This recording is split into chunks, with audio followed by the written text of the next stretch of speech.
Here. All right, thank you.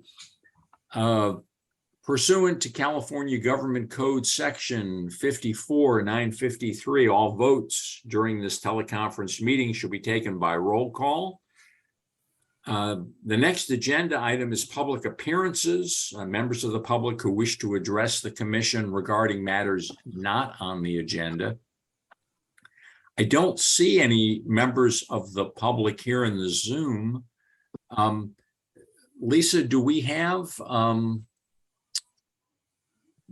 any emails or messages from members of the public? I did not see any. I'm going to just double check again real quick here, and no last minute comments from the public. Great. Myrna, it's great to see you. You're the star of the show today. And not to put you on the spot right away, but I'd like to, and I apologize to everybody for not spotting this earlier.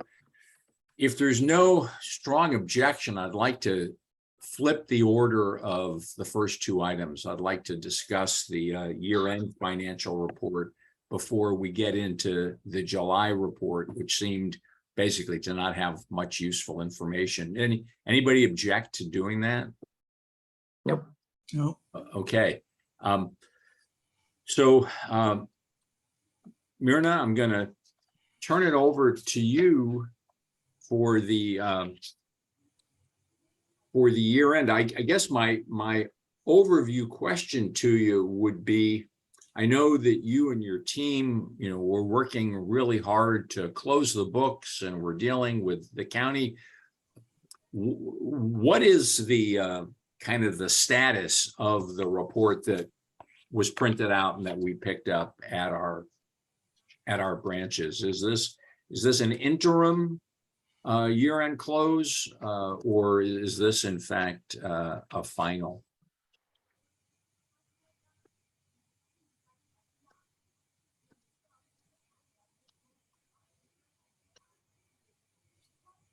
You're on mute.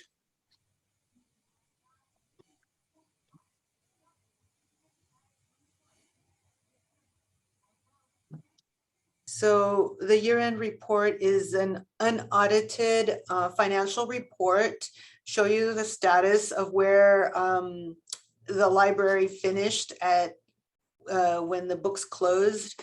In July, there is a dual period where if there are adjustments that need to be made or invoices that are trickling in that are related to the last fiscal year and they trickle in after June 30th, we have a period that we can still process them and charge them to the correct fiscal year.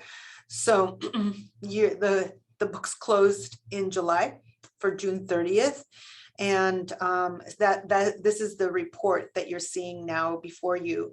There may be some adjustments to cash or some other adjustments that if there were other transactions that occurred after year-end close, then we're making audit adjustments.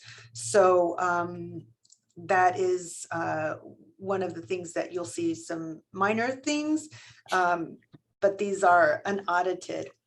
So final will be when you get your audited financials. Oh, okay.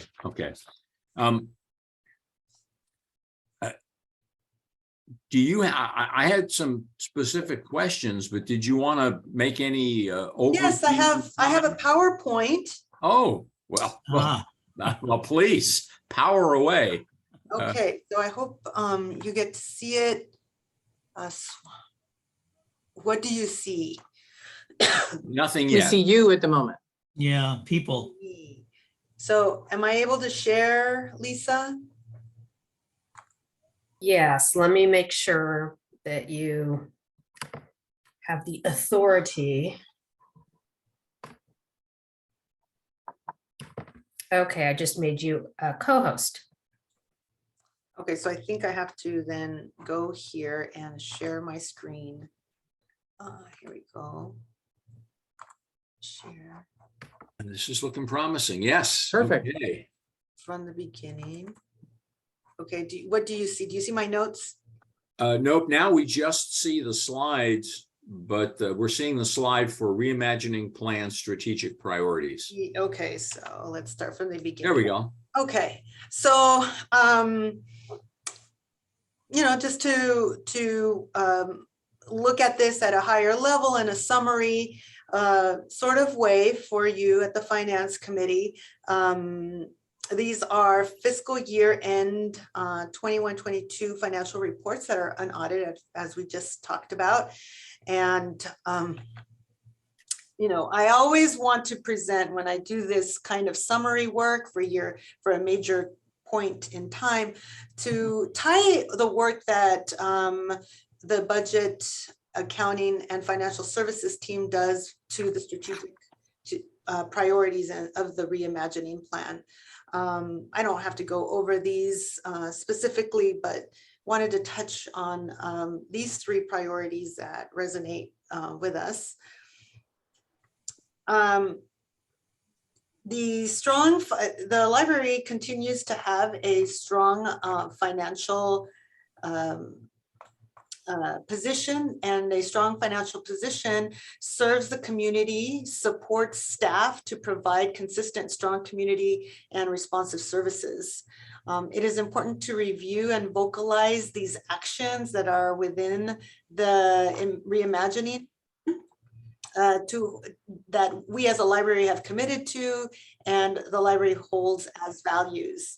And the library's budget reflects these actions as well. In general, like I said, the library continues to have a healthy and strong financial position. We do need to keep in mind external factors that affect our revenues and our operations. And I will go further in detail of these items in the following slides. But in terms of external factors, we need to keep in mind and monitor, for example, unemployment. Unemployment has been relatively low here in Sonoma County. It is, as of June of 2022, was at 2.7%. And a year ago in June, it was at 6%. Wow. In June of 22, the average unemployment rate in California is at 4.2%, and it was almost as double last year as well. So in terms of folks being at work, there is an improvement. Recently, on terms of the property tax, the county assessor's office reported a 6% increase in property tax roll assessment. So that means that we can continue to be confident in our budgeted numbers and our revenues at this time. And then there's also national actions that have been taken. The national interest rates have increased, and what will be those, or have been those, impacts on consumer behavior, businesses, and the domino effect on local financial markets here locally. We will continue to monitor month to month when we receive our sales tax receipts, and by mid-year when we receive our property tax revenue. But so far, we've been fortunate, and we have a resilient local economy. It's still building back after the wildfires and recovering relatively quickly from the pandemic. Our cash balances are strong, and so are our fund balances. And so to continue to fund and support our strategic priorities and our stabilization fund. This chart here is an overview. This was posted with the agenda. And what I wanted to point out here is, again, these are the unaudited fiscal year end reports for as of June 30th, 2022. Overall, revenues remain strong throughout the year, resulting in a total of $41.1 million, which is $2.7 million overall over budget. The property tax receipts are a total of 24 million, which is 1.4 million over budget. Sales tax receipts are $15.2 million, which is $800,000 over budget. And the receipts from a combination of other revenues, such as revenues from other jurisdictions, grants and donations, are $1.8 million, and that exceeded our budget by $500,000. So overall is a good picture for us. On the expenditure side, total expenditures were $34.3 million, which is $13 million under budget. We have been seeing and taking note of this on a month-to-month basis in the Finance Committee. Some of the drivers for these underspending or savings is the benefits. In FY22, the benefits ratio was a little high, which then resulted in this surplus. And as discussed during the fiscal year 23 budget workshop, the benefit costs were recalibrated for fiscal year 23, which lowered benefit costs to better reflect actuals. And we will continue to closely monitor benefits to ensure full funding. All accounts under the services and supplies character were under budget, except for books, media, and subscription expenditures that were greater than budget. A reason for this is that book purchases are made throughout the year, and book purchases can also take months before the library receives them because of publishing or other reasons, even supply chains, reasons with supply chains. And so when the library makes a purchase before June 30th and the book does not arrive, or the materials don't arrive until after June 30th, the collections division makes these payments out of their current fiscal year funds. So in order to make them whole, we have requested a rebudget for which is in the one of the next items on the agenda. But because a rebudget was not done from fiscal year 21 into 22, we are seeing an over expenditure, basically books that were purchased in 21, then they were paid for in fiscal year 23 monies. So I'm saying all of this to sort of couch also one of the next items in our agenda. In terms of capital, there were several projects that were completed, such as the new Roseland Library, the Guerneville Refresh, the Bibliobus, and furniture at Central Branch. However, actual expenditures are still significantly under budget. And some of the things that we need to work on, well, one of the things that in terms of planning is that the facilities manager knew back in February when we were putting together our fiscal year 23 budget, that certain projects like Petaluma Refresh was going to be delayed into this new fiscal year. So over $4 million, over $4 million, almost $4.8 million were rebudgeted from fiscal year 21 to fiscal year 23 that was approved with the current year budget. And also, as you know, the other factors that come into play with JPA partners that create delays have also pushed projects from year 22 into year 23. And the other is, but we hope that the capital reserves that were created will smooth out the budget process. Hopefully in the next year or two, we'll start seeing those benefits from the reserves that were created. Let's see, I think that was it for this tab. I also wanted just to show what expenditures look like 2 fiscal years. So fiscal year ending in 21 versus fiscal year ending in 22. And that's this slide. And as you can see, you know, revenues in both years come in strong and more than cover the expenditures. Over the 2 years, property tax increased by 5.6% and sales tax 8.2%, for a total revenue increase of 16% overall. Under the expenditure side, expenditures also increased from 31.3 million to 34.2 million over those 2 fiscal years.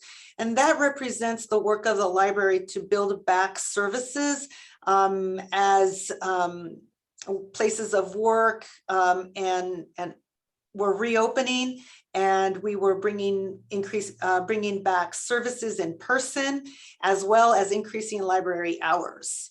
So the library is certainly on a trajectory of building back and being responsive to community needs and desires. In terms of what does this mean in terms of fund balance, the library continues to have a healthy fund balance. But as you can see, the library has strategically used and tapped into the fund balance, and it did peak. These are all numbers, but I like to show this in a form of a graph. So because of when the pandemic hit in 1920, it did peak. We had a spike in fund balance available for budgeting because we closed, we reduced services, and all of those things, especially in capital. So we weren't spending as, spending just slowed down. However, in the next year, we started to build back services, and we did tap into the fund balance. And so that dropped down a bit. And you continue to see this here in fiscal year 21-22 with the use of reserves for major investments. It reserved fund balance, and so that's why you see a dip in the use of fund balance or the available balance for budgeting. But these are also other measures of discipline. Also, is that you have a policy on how to use and when to use fund balance. You adopted the measure Y. Adopted the new allocation policy that benefits the strategic and wise use of measure Y. And you have an OPEB policy on setting aside funds for unfunded liability of OPEB. You also have policies for library advisory boards, and you have a list of other policies and procedures in place for good fiscal discipline. The cash balance is also strong. As you can see, this is the total unrestricted cash balances, and it's healthy. And these other 2 line items this is the blue. It reflects our property tax, and because the property tax comes in 2 times in the year, April, and then that's December. And then April, we see the two spikes there that emulate when property taxes are due. So during the year, the library uses your cash balance, and that's why you see a drop there. So this is the normal, typical cycle for the library cash. I thought I switched to this one. Let's see. Oh, okay. So the observations from this year and my time with the library in a few months is that we need to work on monthly and quarterly variance analysis to better understand the expenditure patterns of each division, and work closely in consultation with division managers on expenditures for their budgets and better planning, so that we don't see a lot of surpluses at the end of the year is the main point at this time.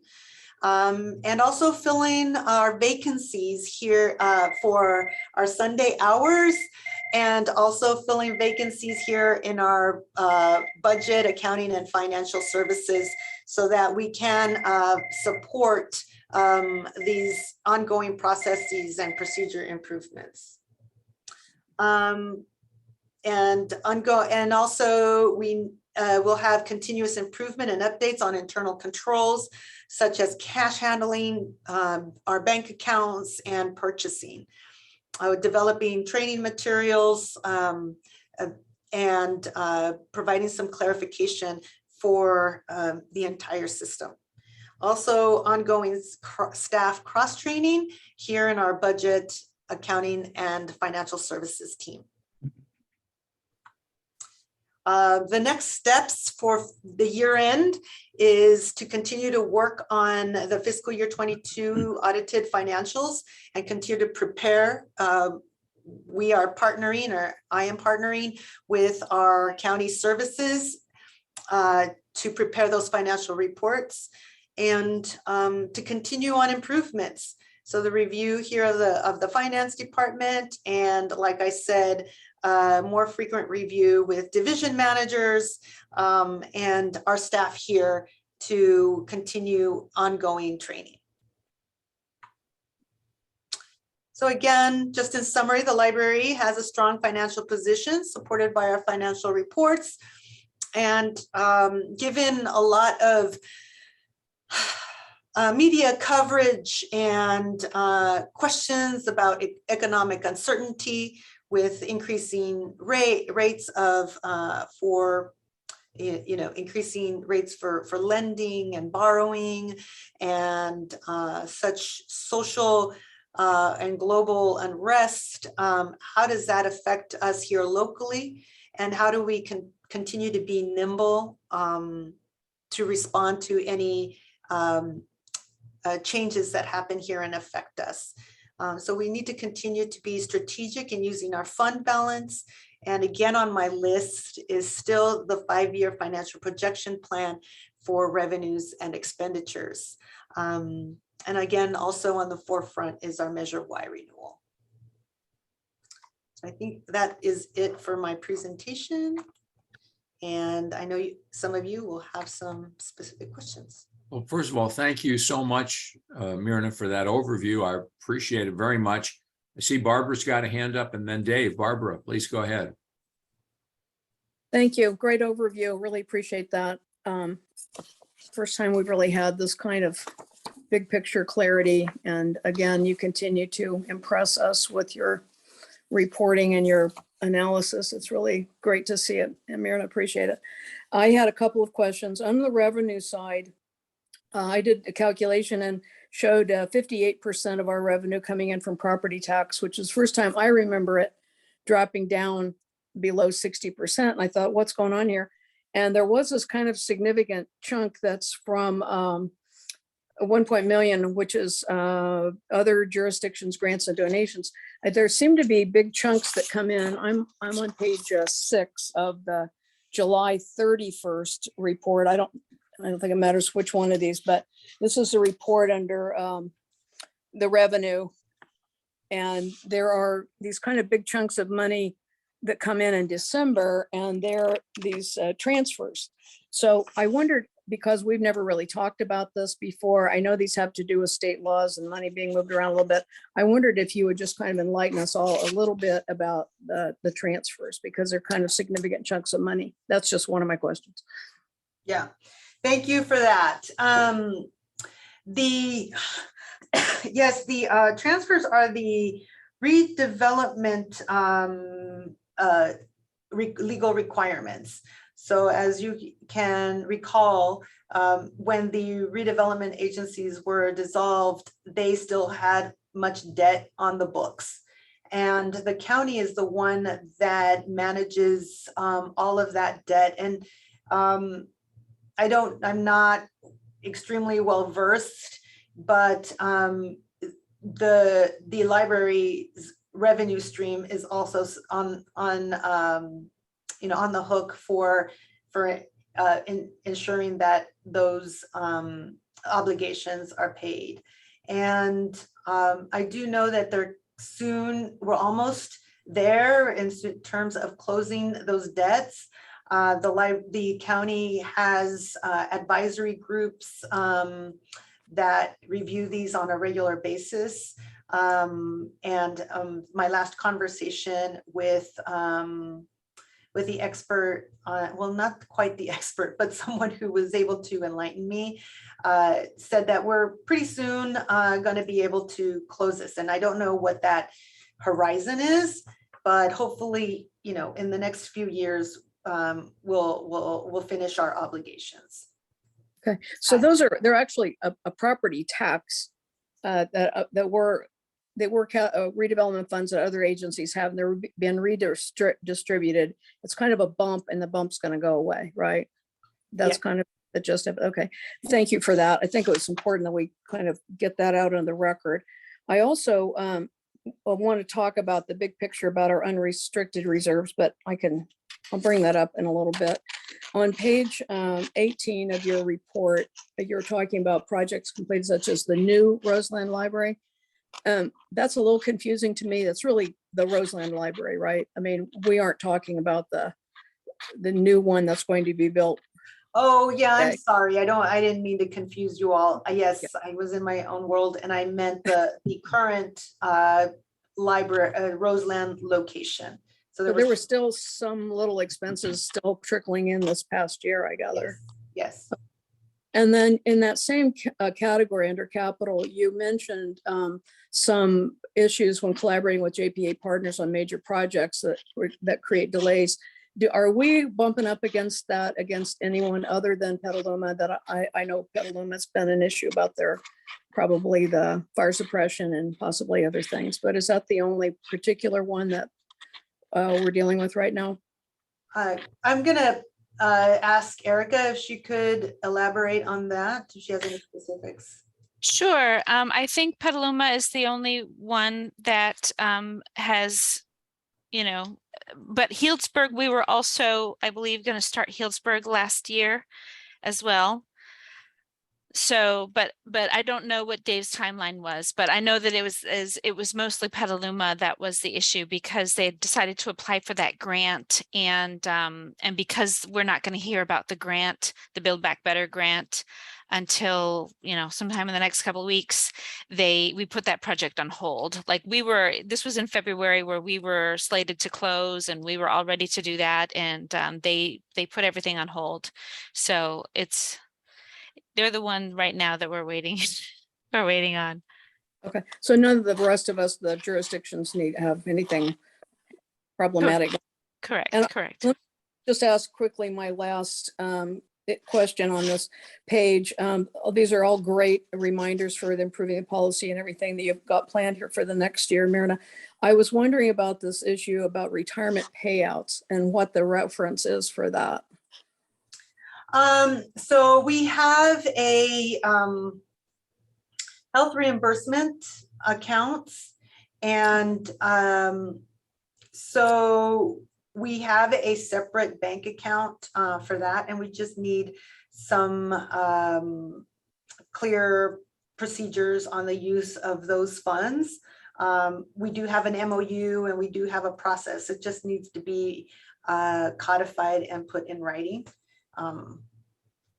Okay, so it's really the health, not a retirement, overall retirement issue. Right, but they're health reimbursement accounts. And when do we need to be codified? Like, when do we start paying out? It's all around retirement. Okay, thank you.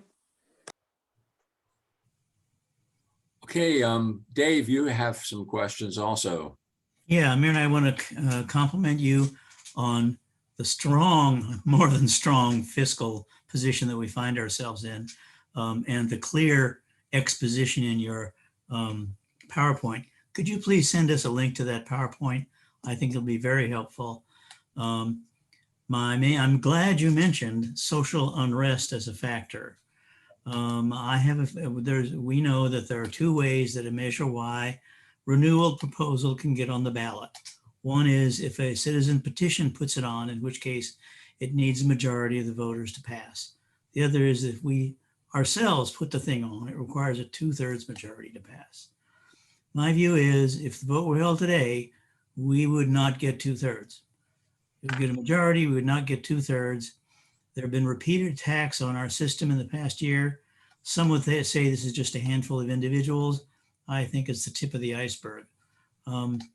I talked to Ray about this a couple of weeks ago, and he said his view was that he always looks at Measure Y in terms of the 2/3 vote. And he says, based on whatever we got last time, like 72 or 73%, he says he looks at it on, as we have, 5 or 6% that we can lose. I think we've lost that already. David, I'm going to leap in here and I'm going to say, I'm not sure that this is appropriate for the Finance Committee discussion. I think it is because Myrna mentioned social unrest. My concern is that we may not get Measure Y passed renewal at all, and therefore the reserves are really important to have as much money on hand as needed in case we have to do without Measure Y until we can get it passed on another try. So it's my comment. Did you have any questions for Myrna, Dave? No, except to compliment her on her work. I think it's very, very well done. Don't have any detailed questions at all. Ray, I see you've got a hand up. Glad you could join us. Did you have a question or comment? I just had a comment. I'm sorry if this is out of turn, but I would need to comment on Commissioner Cahill's remarks. He accurately characterized my concerns about the distance between the 72 points we got last time and the 2/3 threshold, but I want to make sure that the committee understands I don't necessarily share the rest of his opinion. Okay, thank you. I appreciate that. Myrna, I had some specific questions on the, well, I'm going to do it on the overview page, and I'm working off of the printed packet because it was just much easier for me to see. But here's my question. You can see it a little bit on this, but not entirely. So the salary and benefits line has a number 1 there indicating a footnote. And the footnote, which doesn't appear on your slide, but does appear on the financial report itself, says, well, I have several questions about it. First of all, it says, as of 5/31/2022. I think, again, this has happened in the past where that has not been updated. The footnote is always there, and it's a footnote referring to the number of pay periods that have been paid, and that's what is reflected. And the issue is that that they didn't. It was not updated. So this includes the full year through June 30th. Okay, I assumed it did, but then I have a follow-up question, because where that footnote appears, it shows the number of pay periods in each month. Yes. and shows a total of 26, That's correct. but the number adds up to 28. Oh, okay. I didn't go to that level. I realize this is like a total, I just was trying to figure out how this happened and what it meant, because 26 So- would be a full year, So right? 2, 4, 6.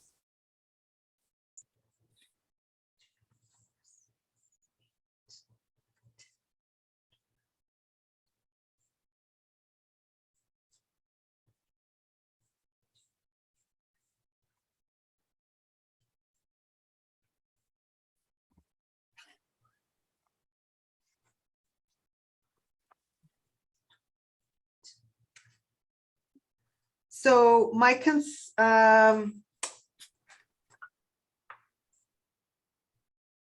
I don't know how to explain this. I don't know why it's not totaling to 28. I'm counting 28 as you say this, but there are I don't know what this figure is. I have to go back and check that number, but normally there are 26 pay periods in a fiscal year. Right. Right. So my question, I'm not trying to, I'm willing to assume that the whole footnote here is not correct. What I want to know is, does the salary and benefits number, the 21,604,000, is that in fact for the complete fiscal year from July 1 through June 30? And it sounds like it is. Yes, I think it's the footnote that is, it's separate. It's not linked. Let me just double check that.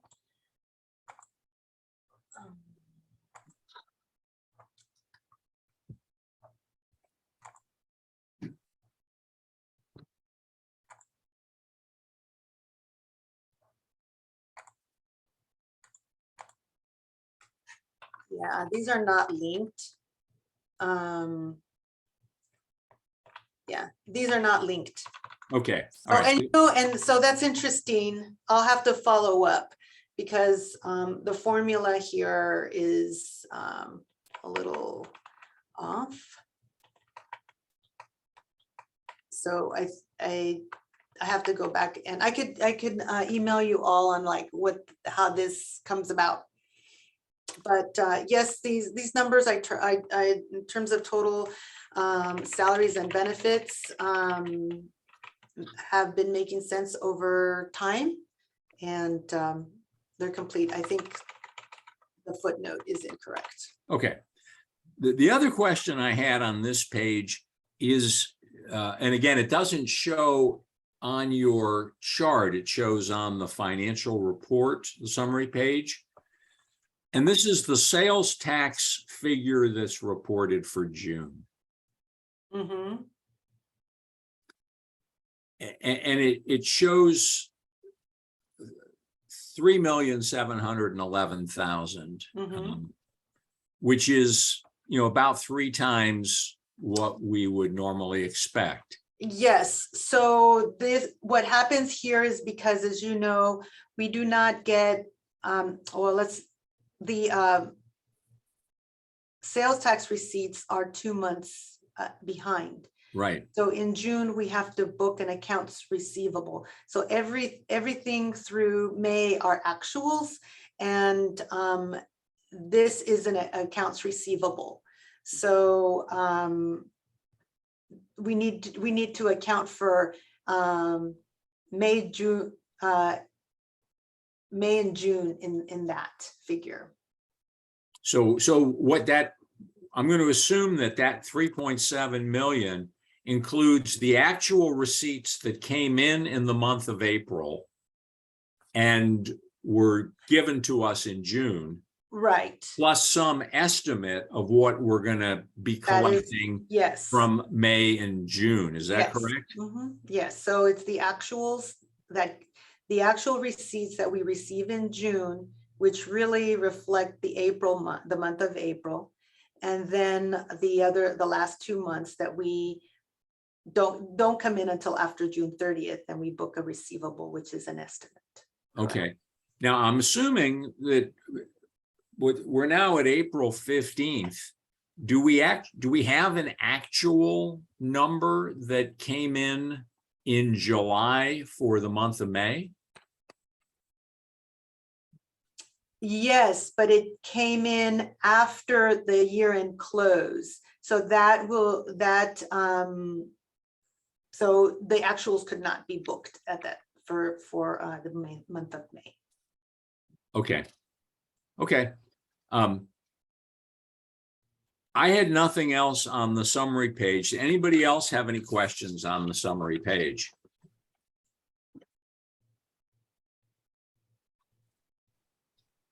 Okay. I don't have any other questions until the 5th page of the written reports, which is the other contract services, which shows the year-to-date total of 588,000. Yeah, that's the one. Thanks, Lisa. Yeah. And I just, my question, I noticed that there are 5 items that say corrected, and I know you did go through a bit of recoding. Is it your view at this point that all of the items that are here on this page are now coded correctly, or is there additional correction work that you anticipate doing prior to sending things to the auditors? At this time, I don't see any other corrections, but we're still working through all of these items and the checklist from the auditor. So, like I said, these are unaudited. Okay, yeah, that's fine. The next questions that I had were in the expenses page on property taxes. Before I get to that, did anybody else have any questions either prior to that or on the expenses that were charged against property tax?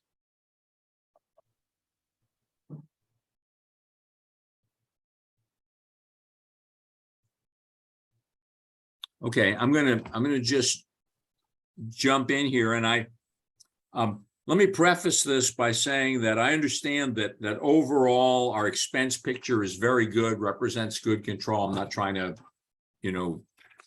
get nitpicky about it, but there were a few items that seem to be, I would say, substantially over budget. And I guess my question is really if you feel that these are accurately reflected in the next year budget. So for instance, I'm going to start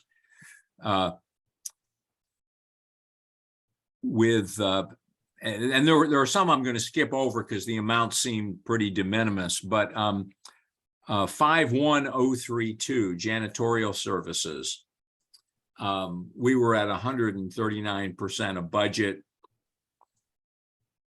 Yes, I believe that is when the fiscal year 22 budget was created, it did not include the cost of living, increase with that contract. And then we also added some additional hours to the libraries, and so those were the reasons why you see some increases in there. Similarly, I'm looking at 51071 maintenance. We had an original budget, then we had an adjusted budget, and we were still at 147% of the adjusted budget. Is this something that, again, you feel is accurately picked up in the under 51071 maintenance, buildings and improvements?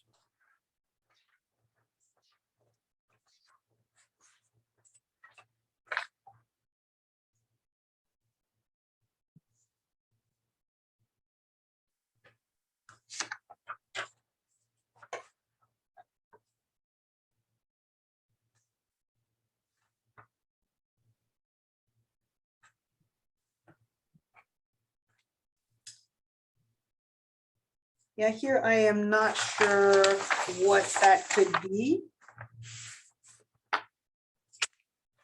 I could get back to you on. Okay, I'm just, you know what, I don't expect you to be able to answer off the top of your head. I'm just gonna call out a few items. I'd appreciate it if you just could take a look at the next year's budget and get back to us around whether you feel that the year ahead more accurately is gonna reflect the actual costs we're likely to incur, okay? Sure, you know, we did the best we could in terms of moving funds around in the correct line items so that the budget matches the expenditure as a plan. With the plan and what I stated is that we need to monitor these costs more closely on a monthly basis with our division managers to better understand what's driving these expenditures. And if we need to make any allocations, you know, move the budget around to reflect the actual expenditures, we'll have the bandwidth and the staff in order to do that on a more regular basis so that it's all captured correctly. And so that's my hope and my plan going forward so that we're following the expenditures and we're making adjustments to within the character so that we don't see these huge overages. Yeah, so I'm just going to call out a few other items I'd like you to look at, not now, just to be sure that we feel comfortable that we're, you know, budgeting adequately.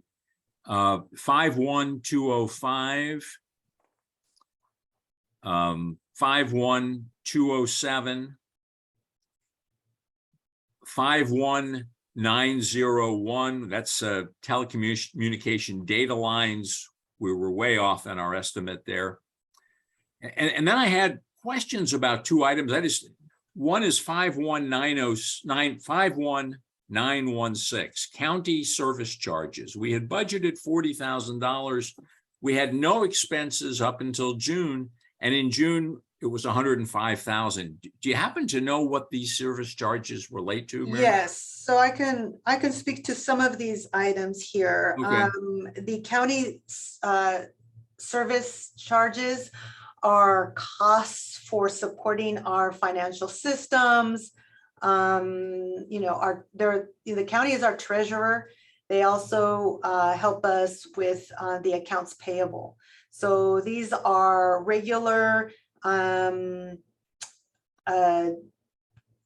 normal supports that they provide the county. So just for the use of the system itself, they charge us, and then any of the support that they're providing, right, with being our treasurer and reviewing our accounts payable. So yes, we under budgeted. I do recall budgeting much more than 40,000 for the new fiscal year. So I know I made some adjustments there. Okay. And then the only other one I had a question about, and I just don't know what this is. It's 52162. It's special department expense. And we originally had budgeted 658,000. Then it was adjusted to 198,000 and actually came out to be 247,000. What kinds of things, maybe this is a question for Erica, what kinds of things would go into special department expense? Well, that's a great question. One of the things that I've been asking Myrna is, you know, because I also asked that because I have in executive services, we don't have any training funds. And so special department expense is sometimes where like conference registrations and those kinds of things come out of. Okay. I mean, it's certainly legitimate expenses. It was a funny kind of catch-all. It is a catch-all. For the main part, public services, that's where they charge all of their programming, for example. And that's pretty much what those funds are. Okay. And then I had no other questions on that. The only other questions that I had were on the gifts and donation Oh, report. well, if you don't Barbara. mind, you mentioned our client accounting services Yeah, account. Those are what the services that Randy's team, well, Randy is now retired, but those are the services that they provide to us. And last year, they really spent a lot of time in making audit adjustments and really scrubbing our work. And there was a lot, as you know, from the auditor, there were many, many audit adjustments that yeah. this group made. So that was a spike in their costs. Also, they supported the budget process, and now year-end close in June. So those are spikes, and those were the costs. This number here is a little higher than what we budgeted for the new fiscal year, but I'm hoping with our, filling our vacancies will decrease those costs. So we'll be monitoring those. Regarding the data lines, yes, you are correct. My direction that I give to staff is the following. Our division managers provide the coding to our accounting staff to enter the coding. And then we're the second pair of eyes to say, does it make sense or not? It is important to charge things where they belong. So if there's not enough budget in that line item, let's say it's training, let's say it's training, and we paid for a training, yet we already maxed out or are overspending in training. And then they say, oh, well, let's just put it in a special service, special program services. We'll just charge it there because we got a lot of money there. No, that's not the proper way to code. The proper way to code is to allocate those expenses to training because we have a training line item. And if the budget isn't, accurately aligned, that's okay. We have this flexibility where we're still managing our budget within that character to make sure that we're within budget of services and supplies. So that is where our control is, not necessarily at the line item. The line item is good to know so that we're characterizing the expenditure correctly, and that it's also a planning tool for the next fiscal year when we're budgeting. So I do notice these things, and an explanation, a justification or explanation should be available. But because they're all within the same character of services and supplies, organizations are not controlling at the line level. They control more. Are you overspending in that character, and then trying to use salary and savings from a different character to balance and offset your budget? Those are the major issues that concern auditors, should concern policymakers, but there should be flexibility within the character of services and supplies. But it is a good tool to have if you believe that we're spending too much in one area, that these are items that staff and managers need to take a look at. Why is it that we're overspending in janitorial services? Is it because errors in the invoices, or is it because we expanded library hours? So those are good questions to ask. So with the data lines, that was the issue, is that the funds it was under budgeted essentially. And so we did a mid-year corrective action and started charging to the right account. Well, let me just say, and if somebody, and Barbara, I see you have a hand up, I'll get to you in a moment. On behalf of the committee, I'd like to strongly support what you just said, Myrna.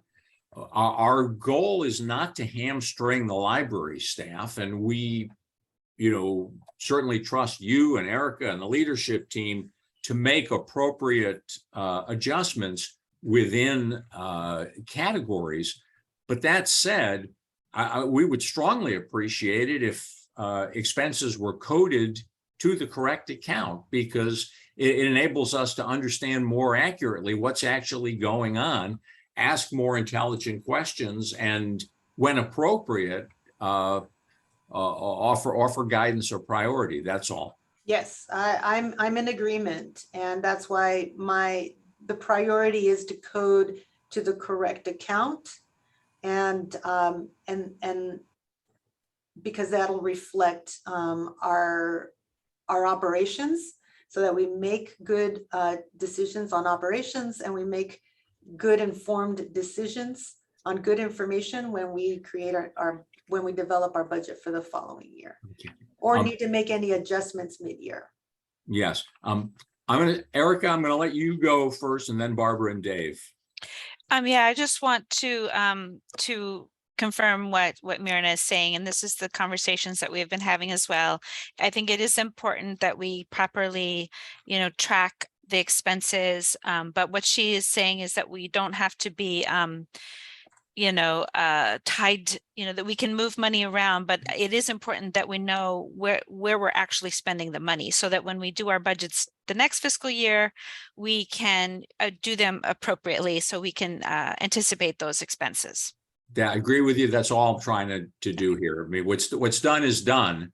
I just want to be sure that we're adjusting going forward. Barbara, you've been very patient. Please go ahead. You're on. You're on mute. I was just going to say, discussion is going in the right direction. Appreciate everybody's desire for clarity. I would also just add that at any point in time, as the role of our fiduciary role as finance committee, we can request a full report of any one of these categories. And I'm somebody who really doesn't like miscellaneous categories very well, because, it's public money and all that.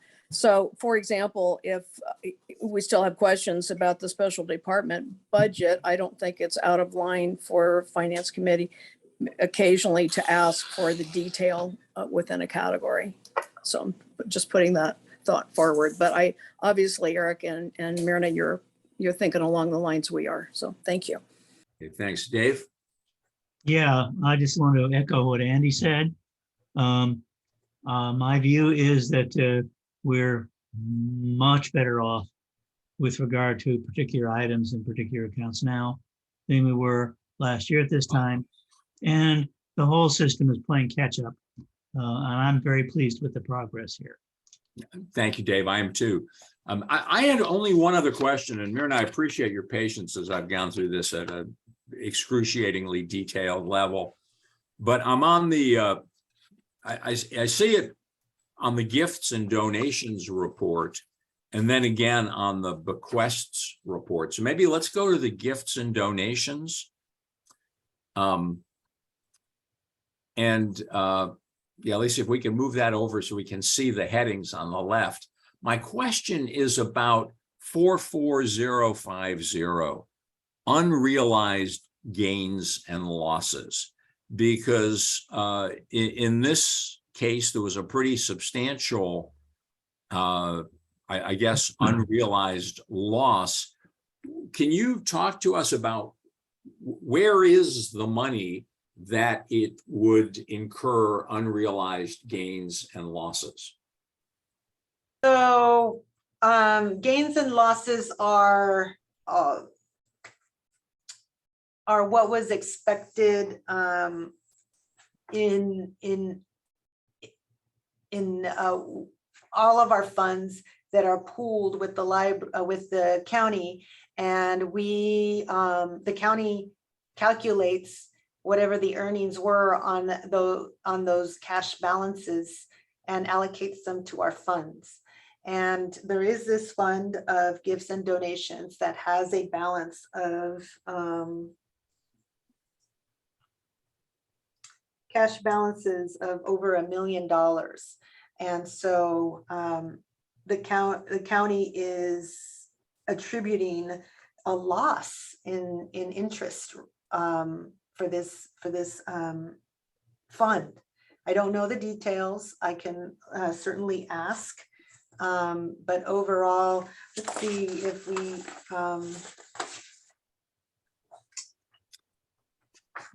Yeah, don't expect no, if you look at all of the other, if you look at the other funds, they also experienced a loss. So, you know, it's just across the board that, you know, markets are performing less than desired. And so we are experiencing a loss. So this is the loss attributed to the gifts and donations fund. Well, here's my question for you, Myrna. And again, I'm not trying to put you on the spot. I don't need an answer on this now. An item like unrealized gains and losses is one that I would expect to see if monies were in a mutual fund or some kind of stock and bond fund where you were looking to make investments and hopefully receive some, you know, reasonable rate of return. My understanding, and perhaps totally incorrect, is that the money we have with the county is placed basically in short-term money market funds and, you know, not really anything that's expected to generate a significant return. And if that's the case, I would also not expect to see a significant unrealized gain or loss. So I think the bigger question is, what is, you know, where are these pooled funds invested? Are they in fact in, you know, very short-term instruments that are not, you know, expected to generate a return, or are they in some kind of investment fund like a stock and bond portfolio? I just was not aware of that. Yes, I think you have very good questions, Andy. I have not had the opportunity yet to focus in on this this question itself. It is all of these funds are managed with the auditor, controller, treasurer, tax collector, lots of hats there. And it's only one person that is oversees that entire operation. I've had a pleasure to meet with Eric Rozier to talk about our property tax revenue. I haven't had a chance to talk to him about the treasury side. So I do talk to them very regularly on our bank accounts and our bank account balances, our day-to-day. But certainly I will follow up on a question in terms of investments. And, you know, these are pretty large. And so I think it does, you know, would require a conversation about why we see these unrealized gains in a negative. That's all. Yeah, that's all I'd like to say. I mean, it's, you know, I'll, you know, on $1 million, 40,000 is 4%. That seems like a lot to lose if the account is short-term, you know, like money market type instruments. There's a lot of questions here. I think I have touched on them, but not, I need to revisit on even how they're allocated to this fund. So, or each of our funds. So that's just another policy question as well. Okay, well, thank you. I appreciate it. I didn't mean to, I'm sure this has come across as a grilling and I don't mean it to. I hope this will be helpful in having you expedite the audit on the year-end report. And like Dave, I'm just super happy with where we are now compared to where we were a year ago. And I attribute that difference to you. So thanks for the great work you're doing. Well, I appreciate this. You know, there's a real good reason for a finance committee of any policy making, you know, body. And I appreciate your questions and I completely understand your role. And anything I can do to provide clarity for you all, I'm happy to do. Okay, thank you. Any other comments on the year end before we take a very quick look at the July statements? Only that, and sorry, I didn't raise my hand there. You know, it's terrific. I think that I'm echoing all the good comments from everybody else, but I think you're finally getting the opportunity to, you know, it's one thing to have to fix the problems. It's another thing to look at things from a strategic point of view. And I think you're moving in that direction and have already moved in that direction. And I think this year we're all gonna see even more amazing amazing improvements. So truly, I think I speak for the entire committee when I echo Andy's comment. We are not grilling you. We're so thankful that that you have brought us to this point. So truly, but I think we're all then going to get in the habit of sort of looking from the larger perspective. So how did we get here? And so you're going to be getting those kinds of questions from us, since we don't have to ask you the questions about, well, how come this says this? Right. So anyway, thank you. I appreciate it. I appreciate it all. So I did want to look quickly at the July report. We don't have any revenue reported here. And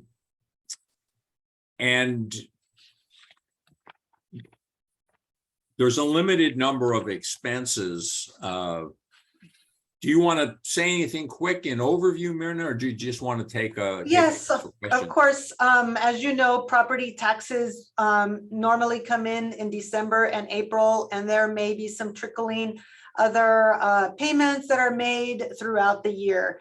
So obviously there were no revenues recorded for property tax in July. Sales tax, we know, is that we won't see that until September. So in September, the September receipt will show in September, but really it's the July, right? So we know that there's a 2-month lag in sales tax.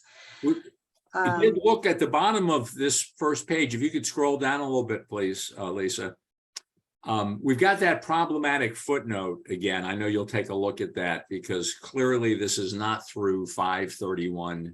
Yeah, I'll have to remind the person who prepares these to look at that. Yeah. Now the note adjustments to cash, sales tax receipts that are reported here of 1.5 million. Are those the monies that we got in July for sales tax that was collected in May? Yes. Okay, so that seems like we are then well on our way to meeting that estimate number that you had put into the year end. Yes, that is true. So this number is not recorded in, I mean, the cash would be, we'll see the benefit of the cash, but it will not be in our June 30th report because it came in later.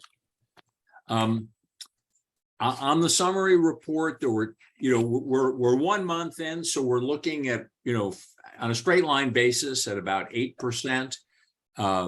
There were 2 items that were higher than that, books, media, subscriptions, and other contract services. I'm assuming these are just things that are front loaded a little bit toward the beginning of the year. It didn't, the other contract services, we have a blowout on page 4. I didn't see anything that seemed untoward. There were a bunch of subscription renewals. Did anybody have any specific questions or concerns about anything that was in the July report?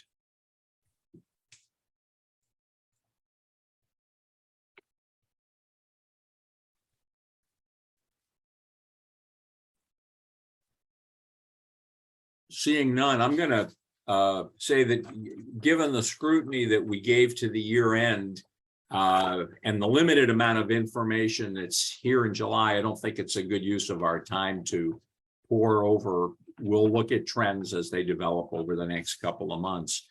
I'm going to suggest that we move to item 4.3. And Miriam, if you could, I know you've kind of touched on this a little bit, but if you could just talk about what you're going to have to be rebudgeting from fiscal year 22 to fiscal year 23, Sure. because although we had allocated the money, we hadn't actually been able to spend So it. if Lisa can show the next attachment. Yes, this. So essentially, the purpose of rebudgeting is that there were items that were purchased, requested and we committed to. So purchase orders were issued to purchase all of these items, but they didn't come in as of June 30th. They were either still waiting for them or they came in after July 1. And so so we're still on the hook, and new year money that is already planned for something else we'll have to use to pay for last year's purchases that came in this year. So in order to keep these divisions whole, we're asking, well, we purchased it last year, let's roll over the funds so that we can, we have the funding to pay for these items when they come in. And it makes, That's it in a nutshell. I think I described what each of these are. If you need more detail, let me know. okay, Dave, question? You're on mute. Under 54405, what is Trino rectangle install? I'm going to have to defer to facility staff. It's up above in the description there. I just don't know what it is. Anybody on the call who can tell us what that is? Yeah, I'm afraid I don't know what that is either. I know what everything else is, though. Okay. Okay. Dave, did you have other questions or was No. that Maybe I can text Dave. it? Okay. Barbara. Yeah, I was also curious about that. I'd never seen that word before. I was wondering about the signs, the $300,000 worth of signs at several locations. What are those? Are those internal or external signs, or what? Information what they are. These are actually what we call monument signs. So they are those big cement, those big signs in the cement that are out front of the property that have the library's name on it. And I think it's 4 is what we're purchasing. We're purchasing 4 of them. Wow, that's a lot for 4. I know what you're talking about, but they're not every branch I gather needs one, but some of them are poorly marked. Right. We were supposed to have one for Guerneville when we did the refresh, but I don't know if I don't know why it was not able to be done at that time. And I'm not sure what the other 3 branches are that need them. Ray might be able to tell you more on that since he was involved in it. Certainly. 3 years ago, when we adopted the welcoming spaces in places concept, we made a decision to install the lighted exterior monument signs at each location, like the new one at Roseland, the one that's been at Northwest for a while. And Hey, Ray, I'm sorry, we're having a little trouble with your audio. I'm not sure if there's any adjustment you can make.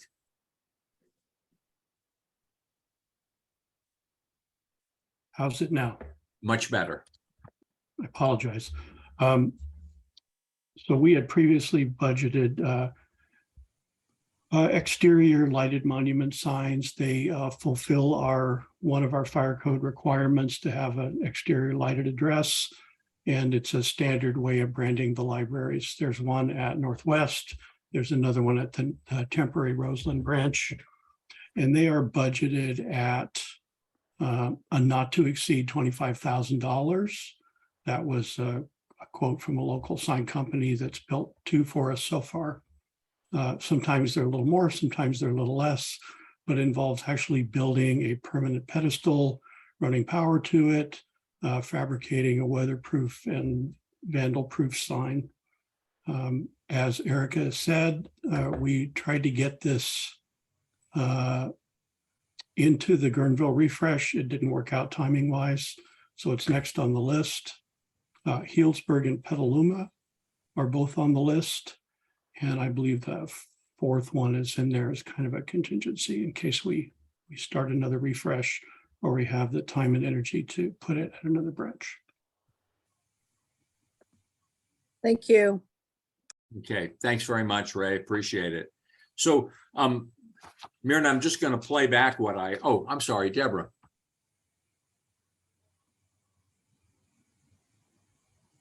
Unmuting. There we go. Trino is just a brand name.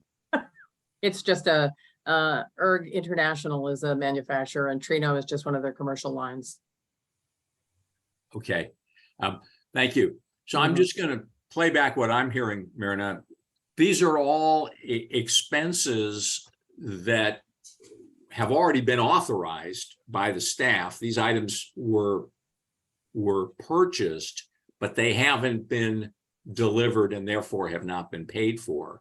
So and given the fact that we ended up with a pretty substantial surplus last year, partly for this exact reason, your request is that we allocate an additional $596,000 to the upcoming year budget to cover these items that were supposed to have been purchased last year. Is that correct? You're on mute. I'm sorry. I would clarify this is that the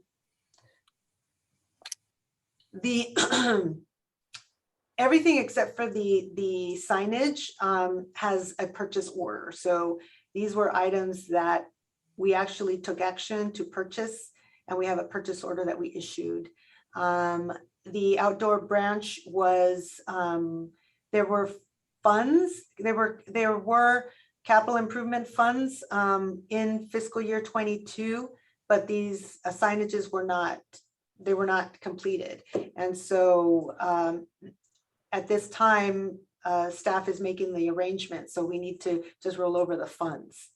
Okay, and is this an item that you'll be bringing to the full commission for their approval Yes. at the next commission meeting? Yes. It makes complete sense to me. Is there anybody on the committee who feels that for some reason they could not support this request? Okay, great. Thank you very much, Myrna. I appreciate the heads up, and we'll certainly be prepared to speak positively about this should there be a discussion at the next commission meeting. Next item is one I'm very curious to hear about. Update on hiring an accounting manager. How's that going? Hope you have some good news for us. Well, I mean, I'll share what I can. We've embarked on an interview process with the applicants that submitted an application. We invited all the applicants for an interview, and we're still in that process. So hopefully we'll have better information that we can share with you at our next meeting. Okay, I see Suzanne has a hand up. Suzanne? Thank you, commissioners. I think I can confidently say that we are in the stages of being prepared to make a contingent offer based on information that I've received in the recent hours. So Fabulous. I appreciate this. This is the kind of breaking news. Please feel free to jump into our meeting at any time when you have good news like this to share. So I'll just say that Myrna, we're all rooting for you here and hope that you're able to. I know this is a key position that you need to add to the team. Yes, I'll just add that this is definitely a key position. It's a management level position so that this person can help with setting up systems and setting up, the different roles and responsibilities for each of the staff now that I've been here several months, and to onboard the new accounting manager to help better structure the unit so that it really would benefit the entire unit. And when we bring on an accountant, there is structure for the benefit and the longevity of, our team. Yes, and it's just that all, all offers are contingent upon our, thorough background check process. So that's all I have to say in terms of that. So thank you. Okay, thanks. The final item, and I know we've been carrying this forward for several months without making a lot of progress on it. We're not going to make a lot today, but Barbara had reached out to Myrna, and I was copied because you had seen, I think, an early report from CalPERS that on their investment returns, and Myrna responded, I saw it to you today, and I was copied on that, and Tom was, but the other members of the committee were not. So Myrna, maybe you could forward that link to Lisa and ask her to send it out to the other members of the committee. The net, I mean, no surprise, for the fiscal year ending June 30th, CalPERS reported a negative return on their portfolio. Now, the negative return was not nearly as poor as the overall performance of the markets, because they did very well on some alternative investments. I think there was a private equity and some other, let me see, I had it here. So they were down 6.1%, but their private equity and real assets sectors both returned over 20%. So mitigating that loss significantly. But the net is that although they are investing for the long term, and their long-term performance continues to be very strong and in line with the discount rate, we as an agency have to be prepared for fluctuations in investment returns. And I think that this just underscores the importance of continuing to look at what we can do to shore up our pension plan. And I would like to be prepared to make a more serious presentation on this next month. Barbara, I know you have been looking at this closely. Oh, I just wanted to comment that where I got that information was in a Press Democrat editorial. It had a thumbs down as a loss. And we are, of course, public agency. And, just in terms of information, I, of course, have been watching city council meetings for about 25 years. And I remember the years where it wasn't averaged out. It would be an individual loss right back to the city. Hey, guess what, city, you've got to pay up with this big chunk of money. So I am fully aware that over time they have changed their procedures. So there's a smoothing out based on kind of some rolling averages and stuff, such as way better and, doesn't create these kinds of, emergencies. But I just wanted to point it out. And also wanted to mention, I was kind of curious about what CalPERS does to us as a public agency, like what kind of information do they send us information? Guess what? We lost, was it 6 or 7%, but it's all under control. I just, we never really see what information CalPERS provides to the agency itself. And that's just what I was kind of curious about. Well, I think we do, but only in the annual reports, which they provide basically a year later, right? We do get kind of the official look, but it's certainly not on what I would consider to be a timely basis. But I think you're right. So The good news is that even when CalPERS has a down year, they're not going to ask us as an agency to make up the difference immediately. It's going to be spread over a period of time. That said, I think that there are steps that we can take to improve our financial position. I'd like this committee. We've just spent, I think, a considerable amount of time over the last few months looking at the year end and the budget ahead.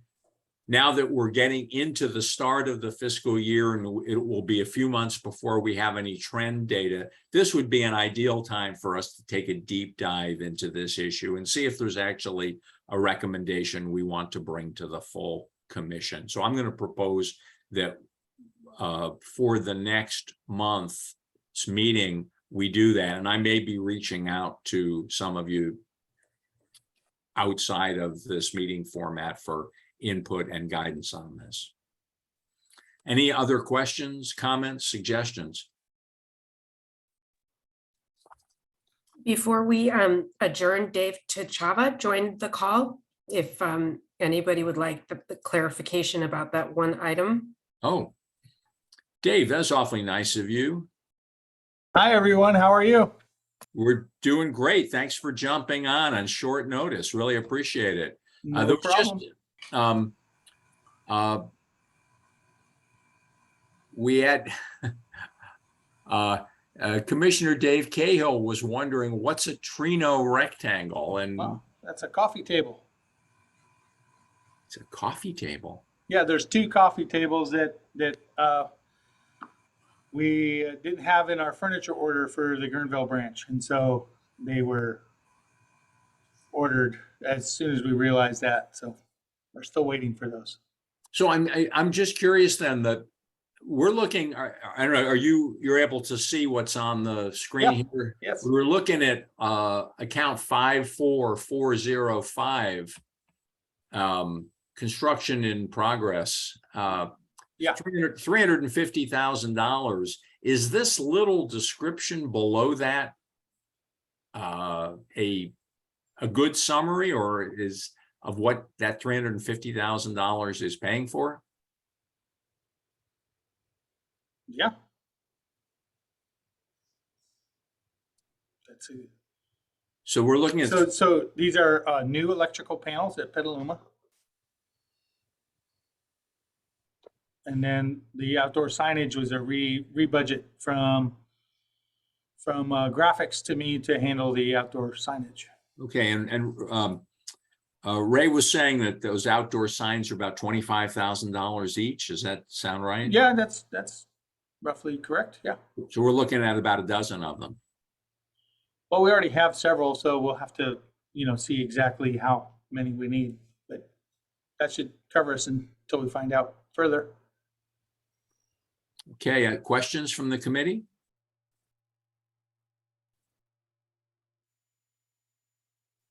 Okay, thanks, Dave. All right, you're welcome. I apologize that we've run over, but I think it was good that we took a detailed look at Barbara. I'm sorry, I missed your hand. No, you didn't miss it. I just put it up. I didn't see on the agenda, future agenda items, and I had two, and I wanted to, Okay, before we get off. please. Yeah. Go ahead. Oh, okay. One of them is a kind of simple and mechanical and not urgent, but I'm just wondering if we could relook at our reports. They're gigantic and, I don't know. I would appreciate, our CFO's opinion about whether these are kind of a normal level of kind of reports that we should be seeing every month. I still find them big and awkward and so forth. And then the other item is that I didn't see in the reports this time, but that report we were talking about, which is our unrestricted fund balances. Fund balance. And I'd love to have a discussion about, and of course, first of all, Myrna and Erica's ideas about this, but should we increase our our fund balance policy. So we have our reserve level should be higher. I mean, we have significant reserves right now. And of course, we're talking about PERS, separately.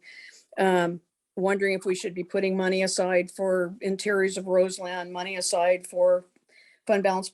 The facilities master plan. Just, we have a lot of money that's not kind of designated for anything. Our reserves are full and our capital accounts are full and so forth. So just a discussion about and recommendations about the unrestricted fund balances available for budget purposes. Well, I appreciate you bringing that up, and let me apologize to you and the committee, because Myrna and I did have a quick call today, and I should have mentioned, she did alert me to the fact that these reports, and I know you pay close attention to them, were not available for the year-end packet. And what she also mentioned is that the unrestricted fund balances have actually declined because of what we did over the past year with our new fund balance policy. So, Myrna, what do you expect that next month we will be able to see the current fund balance reports? Yes, I received it. I received the fund balance report just before this meeting started. So I didn't have it, I couldn't distribute it. So yes, but it'll be part of, what I can do is since the year-end report and the July report will go to the commission, I can include it in that report. So you'll see it then.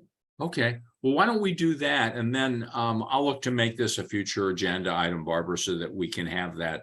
You have been leading this charge for some time, and I appreciate that the changes we made last year, I think, were really largely due to your continued leadership on this. Myrna, I'm sorry, did I cut you off? No, it's just another comment I'd like to make. I agree. One of the things that I look at is cash flow and the monthly expenditures. And that is a good point that our stabilization fund covers about 3 months worth of expenditures. We spend just under $3 million a month. So we have about 3 months covered with our stabilization fund. And that's the minimum. Is right now we are only reserving the minimum per the fund balance policy. But I would like, if there were something really drastic to happen, it takes a long time to, reduce operations and put everything in place. So is 3 months worth of expenditures enough? It would be a question to the finance committee and the commission. And you don't necessarily need to change the policy. Perhaps we can look at some direction from the commission, maybe at mid-year, when we're looking at our budget, if you wanted to increase that 15% to some other percentage. If I could just, that's higher, right? And still be yes, within the policy. I think the question to in the public's mind, if anyone asked this question, was, well, you've fully full, you have your reserve, all your reserves account full, you have your capital accounts full, everything's full, and then you have this kind of big bunch of money that says it's available for budgeting. And it's just, in terms of, you had an interesting slide on here today, which was that cash slide. We kind of went by that really fast, but I think, coordinating that in terms of, like you say, how much cash we have to keep on hand throughout the year, what we call it and so forth. Anyway. I'm sorry, I'm gonna stop this because this is not an agenda item. I don't think we should be discussing this here. We can certainly put it on the agenda for a future discussion. But since it's not here, I think it would be inappropriate. I'm sorry, Lisa, I see you have a hand up. Yes, I guess given discussions at the last library commission meeting, would this group like to discuss unrestricted fund balances in terms of implementation of the ADA transition plan as well? I think that's that's like a sub point under the larger theme Yes, of under the larger point. capital improvement. Okay. Yeah. Just wanted to check. if- No, I'll connect with you offline as far as how we want to agendize this, but. Okay. So, but Barbara, I appreciate those two suggestions. Do we have any other recommendations for future topics? Okay, thank you all for your great work, your continued diligence. Myrna, thank you for your leadership and financial support of this institution. Erica, thank you for everything you're doing to bring us forward in line with the reimagining plan. And library staff, thanks for joining the meeting. I appreciate it. And we will adjourn at 4:36. Our next meeting will be on Monday, September 19th. All right. Thanks, Andy. Thank you, everybody. Bye-bye. Thanks, everybody.